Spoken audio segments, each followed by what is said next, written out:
All right, so we are making a picture with different colored ladybugs, and we're gonna just draw some simple lines and shapes that we know.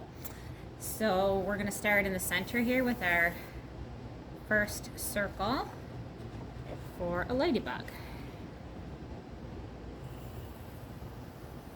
And it doesn't need to be perfect. I'm going to make another one off to the side a little bit lower. And you'll probably want to sketch in pencil first. Some of the circles can be going off the page so we don't see the whole circle. Maybe one off in the corner over here. I draw with a permanent marker because it's easier to see on the video.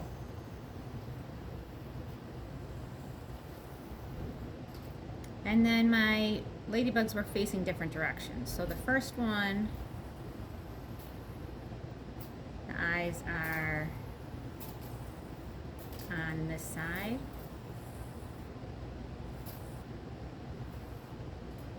And this one,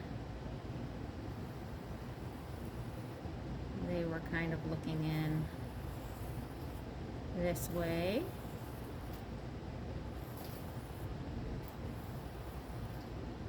And this one was looking down.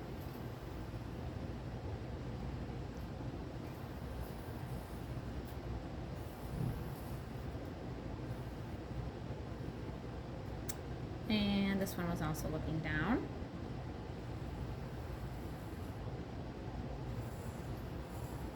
So nice big circles for the eyes.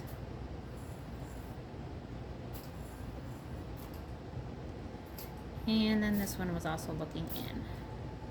So sometimes you might want to draw the eyes first and then put the curve around it, like that's the area for the face.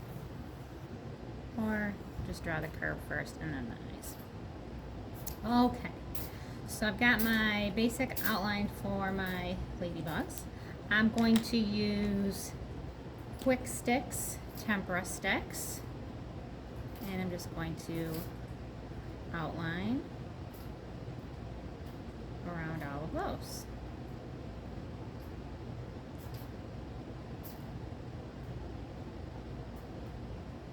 And squeeze in a little mouth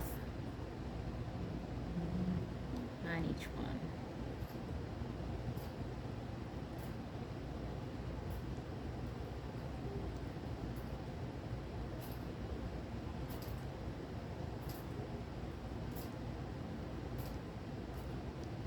So the Kwik Stix are great for these nice, big, bold looking designs. Where you're filling in big areas.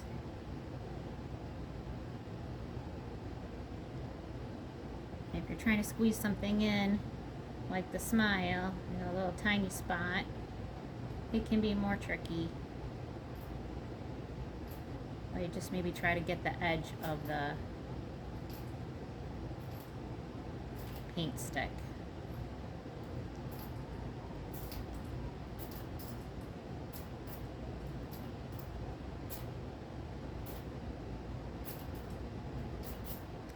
And of course, each one will also have some black polka dots.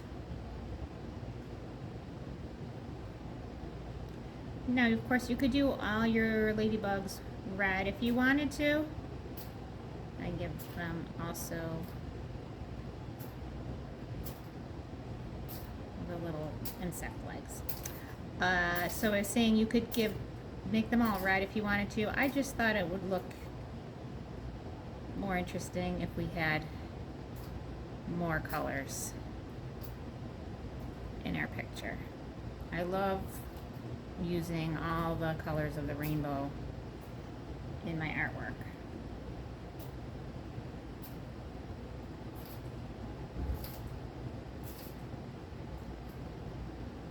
And very often that's how I will color something in. I'll start with the red, and then I'll work my way through all the colors of the rainbow. Okay, now the background. So I made a circle for an inside of a flower, and then I just curve out for the petals. So some of the petals end up being underneath. So you just have to sort of imagine where the petals would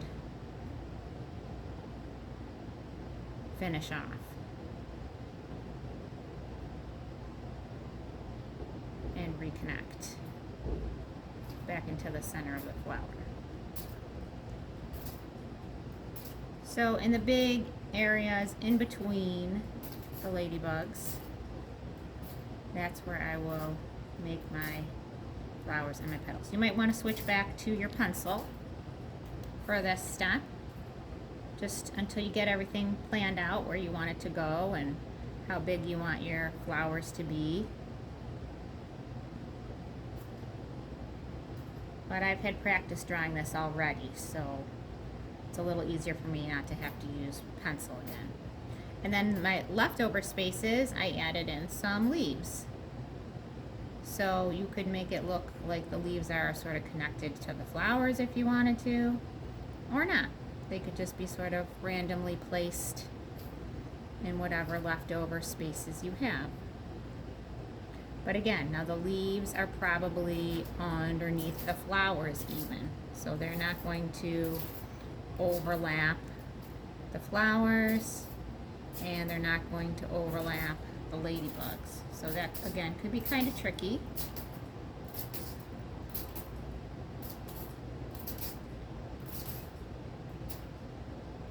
And I want to make sure I draw the veins in the leaves too. Maybe I can get part of the leaf over here. And maybe it's even continuing underneath this petal. So you just have to work with whatever space you have. Maybe I can get a part of a leaf down here, like I had on my original one.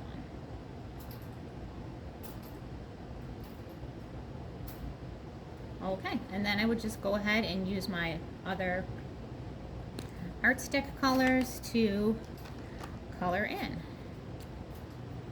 So you can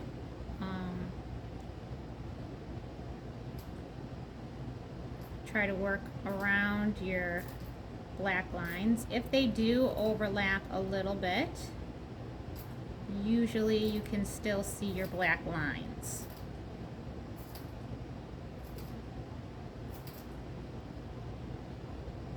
And these tempera sticks do dry quickly, so you don't need to worry so much about colors mixing.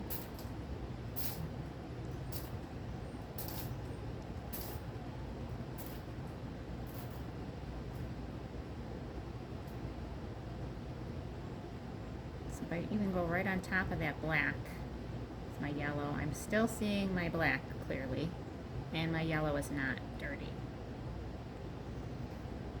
And I did light green for my leaves.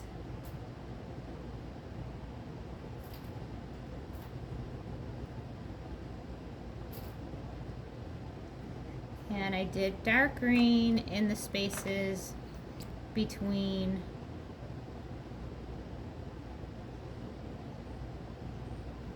what was left over, between flowers and between ladybugs.